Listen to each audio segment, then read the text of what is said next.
ඔන්න ඉතින් අදත් ඔයාලට ඉතාමත් පහසුවෙන්ම රසවත් කෑමක් හදාගන්න හැටි තමයි අරගෙන ආවේ. අද මම හදන්න යන්නේ බිත්තර තෝසේ. මේක ඉතාමත් රසවත් වගේම ඔයාලට පහසුවෙන්ම හදාගන්න පුළුවන්. එහෙමනම් අපි බලමු මේ බිත්තර තෝසේ හදාගන්නේ කොහොමද කියලා. මුලින්ම මේ වගේ භාජනයක් අරගෙන මේකට පාන් පිටි කෝප්පයක් එකතු කරගන්න ඕන. ඊළඟට රස අනුව ලුණු ටිකක් මම එකතු කරගන්නවා. ලුණු එකතු කරගෙන මේ වගේ ටිකක් කලවම් කරගන්න ඕන.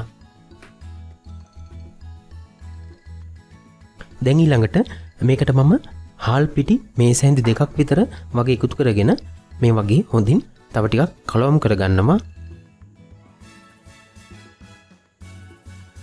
දැන් ඊළඟට මේ මිශ්‍රණයට වතුර ටික ටික එකතු කරන ගමන් හොඳින් පාන් පිටි ටික දිය කරගන්න ඕන.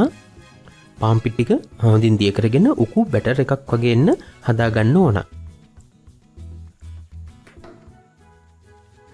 මේ වගේ වතුර ටික ටික එකතු කරන ගමන් පාන් පිටි ටික දිය කරගෙන හොඳින් උකු බැටර් එකක් හදාගන්න ඕන. දැන් ඊළඟට මේ මිශ්‍රණයට මම බිත්තර දෙකක් එකතු කරගන්නවා. බිත්තර දෙකක් එකතු කරගෙන හොඳින් කලවම් කරගන්න ඕන. බිත්තර දෙක හොඳින් බැටර් එකත් එක්ක මිශ්‍ර වෙන්න හොඳින් කලවම් කරගන්න ඕන. දැන් මම මේ හදාගත්තු උකු බැටර් එකට පොඩියට කපාගත්තු ලුණු ගෙඩියක් විතර එකතු කරගන්නවා. ඒ වගේම අමුමිරිස් කරලක් විතර පොඩියට කපලා එකතු කරගන්නවා. ඒ වගේම කහ ටිකකුත් මේකට එකතු කරගන්න ඕන. දැන් ඊළඟට මම මිරිස් කුඩු තේ හැඳි භාගයක් විතර වගේ එකතු කරගන්නවා.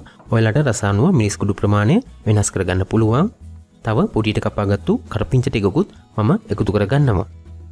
මේ ටික ඔක්කොම එකතු කරගෙන මේ වගේ හොඳින් කලවම් කරගන්න ඕන. මේ වගේ හොඳින් කලවම් කරගෙන හොඳ මිශ්‍රණයක් මේ වගේ හදාගන්න ඕන. දැන් ඊළඟට මේ වගේ පෑන් එකක් ලිපේ තියලා මේකට බටර් ටිකක් හරි පොල් තෙල් ටිකක් හරි හොඳින් ගා ගන්න ඕන. ඊළඟට අපි කලින් හදාගත්තු මිශ්‍රණයෙන් මේ වගේ ප්‍රමාණයක් එකතු කරගෙන හොඳින් රොටියක් ආකාරයට මේක තුනී කරගන්න ඕන.